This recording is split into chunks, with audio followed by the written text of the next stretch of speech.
Hi everybody, Bob Olson here with Afterlife TV. You can find us at AfterlifeTV.com. This is where we search for evidence of life after death and ask the meaningful questions around that subject. Today, one of the more popular subjects of Afterlife TV viewers, we're going to talk about near-death experiences, particularly the near-death experience of Dr. Lani Leary. For those of you who are longtime fans of Afterlife TV, you might recognize Lani. We interviewed her the first time. I don't know how long ago that was, but about this particular book and the work that she does. I'm going to try to get that there in your frame. No one has to die alone. I remember last time I said, no one has to die. I got that wrong. No one has to die alone. Preparing for a meaningful death. You know, this book really is for everyone. And the reason is because each one of us is going to die. Each one of us knows someone who's going to die. We may actually experience the dying process with some of those people. And half the book is about that process, and the part one of it is a part one and a part two. And part one, I think this is important, that's why I'm saying it, is about making a difference through illness, dying, and death. And then part two is after the person has passed, making a difference through bereavement. This book covers it all. I recommended last time that everybody go out, grab a book, read it, buy a copy for every one of their loved ones. And some people actually did that and said what a difference it made. It brought up this conversation about death and dying. So we're going to welcome her back. Dr. Lani Leary, thanks for coming back to Afterlife TV. Thank you. My pleasure to be with you. I'll tell you, I remember, last time, it was towards the end of the interview, and I said, we got to bring you back and talk about your near-death experience, and here we are, we're doing that finally. Love it. Yeah. Yes. I'm excited about it. Tell us a little bit about your background, a little bit about your work. Well, I think I talked about it a little bit in the first interview. I do this work. I was led to this work early because my mother died when I was 13. And it was such a profound and life-changing experience for me. And the grief was so overwhelming and unanswered that in order to cope, I had to find some meaning. I had to make meaning out of it. And so I vowed, I remember clearly at the age of 13, saying to myself that something good was going to come of this. And so I spent, my formative years learning everything that I could about death, dying, and grief in order to understand my own process, but also to be able to pass that on and touch others so that the dying would be different and the grief would be different. I never wanted anyone else to feel the kind of profound confusion and despair that I did as I was grieving. So I did go back to graduate school and earned my PhD in counseling and psychology, and specifically did all my work around death and dying, and then developed a program in death studies and taught that, and have I've been taught by thousands of others as they were dying what was important to them. So I worked in 9 hospices across the United States and was with patients and their families as they were going through that transition. And they were really my teachers, my mentors, showing me, being so generous, really, and letting me into the most intimate and vulnerable time of their life. And I pass on what they taught me. Yeah. And what I love about this, because we'll transition into you telling us about your near-death experience, and it sort of comes full circle right back to where you just started, because the near-death experience then really allowed you to connect with these people as they were going through the dying process in a way that if you had not had it, you wouldn't have been able to connect with a lot of them, right? I think that I certainly would have been able to connect with the grief. Yeah. And of course we grieve before we die. That's called anticipatory grief. But as a person is dying, many, many things are being lost. Roles are being lost. Physical strength is being lost. Sometimes relationships are lost. Hope for future dreams can be lost. So I would have been able to connect with them about their grief. What the near-death experience changed for me was that there wasn't any fear on my part of being with people as they were dying, because there is nothing to fear, because death is such an illusion. I didn't need to talk about my experience with most people who were dying, because there was just a sense of there was an ability to be with them in a way that really communicated there's nothing to be afraid of. Yeah, yeah. Yeah. Well, and they have experiences, spiritual, whatever you want to call them, otherworldly experiences as well, and that you were able to sort of relate to because of this near-death experience. Well, and I was able to validate for them. Yeah. Because so many people feel as though they're crazy when they're seeing deceased loved ones in the room with them, and the family members don't have the same experience of that, and it's difficult to validate and support that, and to be able to be told, of course they're here for you. Yeah. Of course you're seeing them, is one of the most comforting things in the world for a person who's dying. But also afterward, I was able to have conversations with people who were grieving the death of their loved one. And I would ask open, direct questions such as, have you had an experience of your loved one since they've died? And most people's response to me, I mean, I would say 86% of people respond in such a way that says, thank you for asking me, because no one will talk to me about this experience, and I know I heard their voice, or I know I felt their touch on my cheek. And again, to be able to validate for that person is one of the most comforting, calming, reassuring things that we can do for someone who's in grief. Yeah. And nowadays, you know, I think there's more and more people who are opening up to this sort of thing, and a little bit have greater awareness, more doctors and nurses and that sort of thing. But yes. But how long have you been doing this work?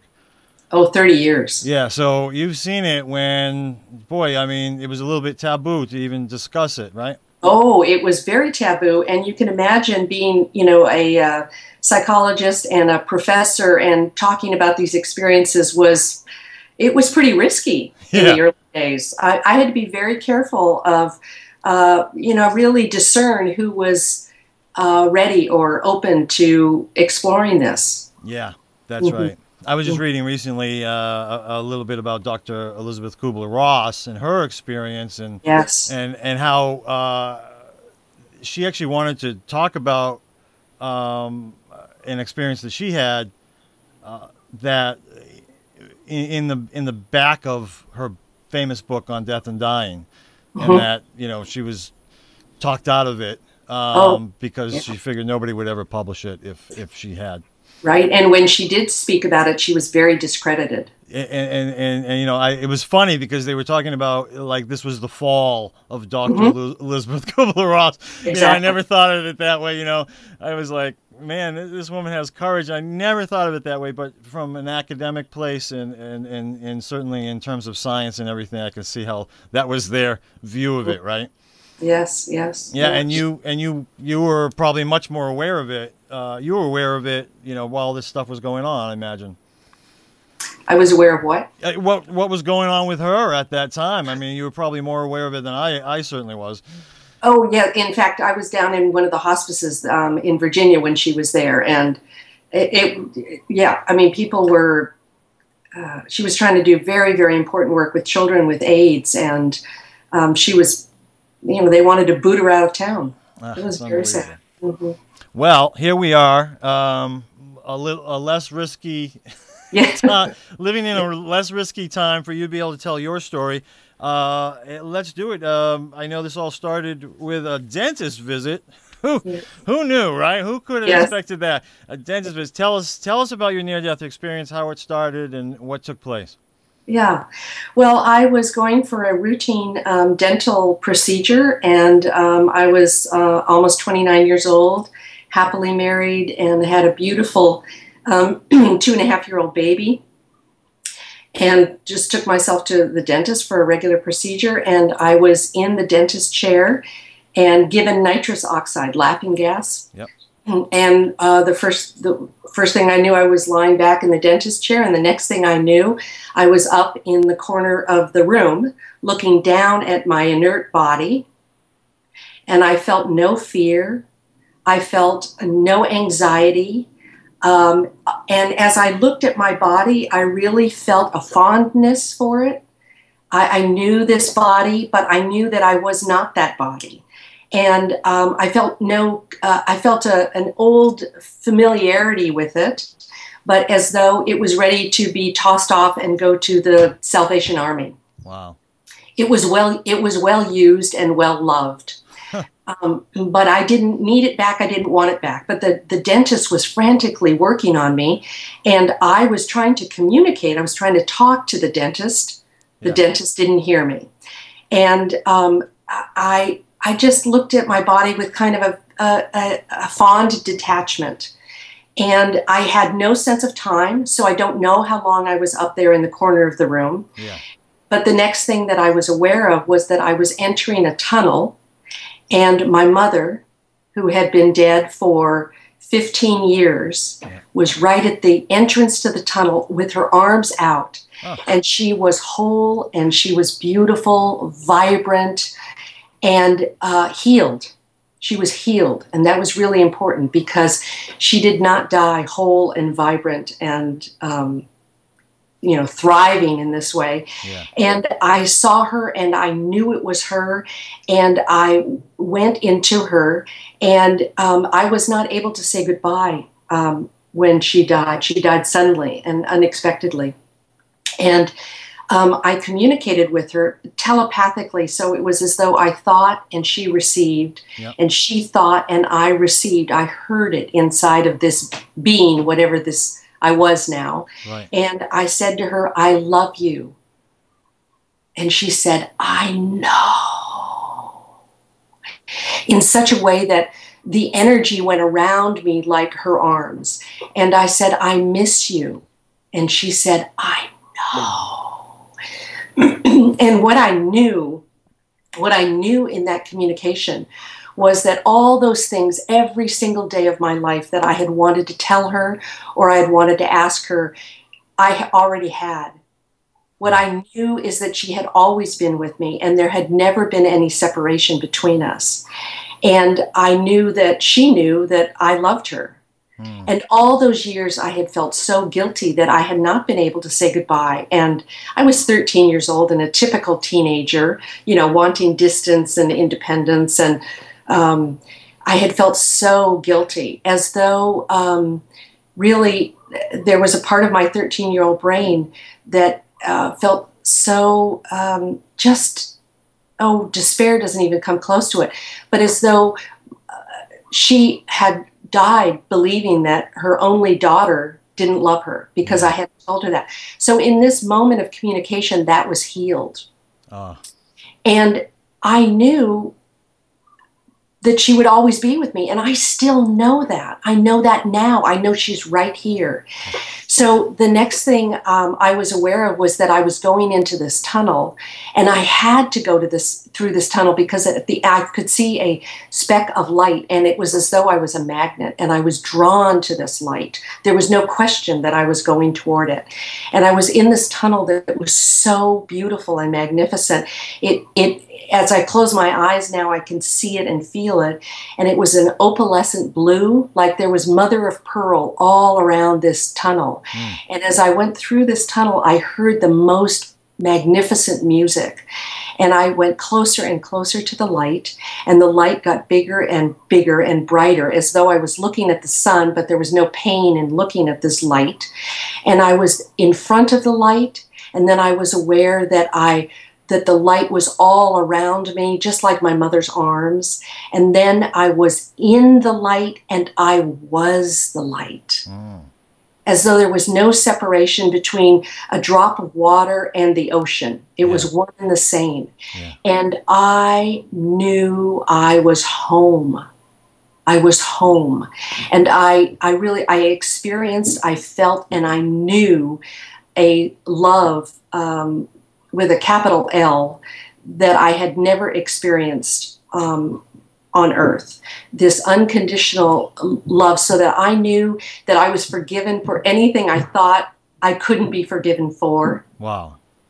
I was one and the same. I belonged, and I was loved beyond measure. And I wanted to be there. Yeah. And the next thing I was aware of was that the light, and you can call the light whatever you want because it is beyond name. The light said to me in the same way that my mother and I communicated, you must go back. And I yelled with whatever force I had, no! And the light said again, you have work to do. You must go back. And I still yelled, no! And then I felt myself churning back through this tunnel, almost like I was in a blender. And I could say it was emotionally, physically, my experience was that it was almost, painful to come back. And then the next thing I knew, I was back in the dentist chair. All right. And my life changed. I bet it did. And tell me, how did the dentist react? I just find it kind of curious. Yeah. Well, this was back in 1981, 82, and the dentist. I think that the dentist believed, we didn't talk about it. The dentist believed that he had resuscitated me. That's fine. Yep. And he just wanted to make sure that I was able to drive home. Yeah. And I did. Yeah. I'm not sure he had ever had that experience before, and certainly I hadn't. I'd never spoken with anyone who had that experience. I didn't have the language. Right. And so I didn't talk about it for years and years afterward, although my husband knew immediately that something had happened to me.